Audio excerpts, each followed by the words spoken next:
the moon lovely this evening, Ruff? Yeah, I suppose it is. But your nose is cuter. My nose? Is that even a compliment? Smells like one to me. Greetings, friends. Glad you could join us for Devotion 8. Ruth had been working all day in the field. Toward the end of the day, the owner, Boaz, came out to the worksite to speak to the reapers. Look at the very first words we hear from the lips of Boaz in Scripture. Ruth 2:4. And behold, Boaz came from Bethlehem, and said unto the reapers, The Lord be with you. And they answered him, The Lord bless thee. The Lord be with you. To which they answered, The Lord bless thee. Mind you, this was not a religious service, or even a religious setting. This was on the job during the work week. And yet for Boaz, there was no division between the secular and the sacred.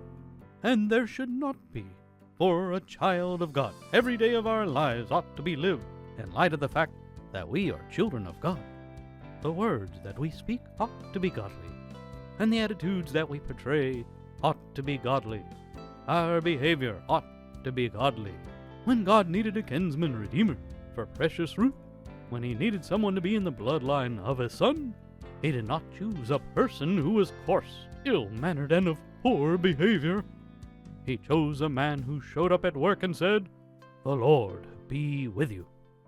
Do realize that God's expectations for our Christianity extend far beyond the walls of the church.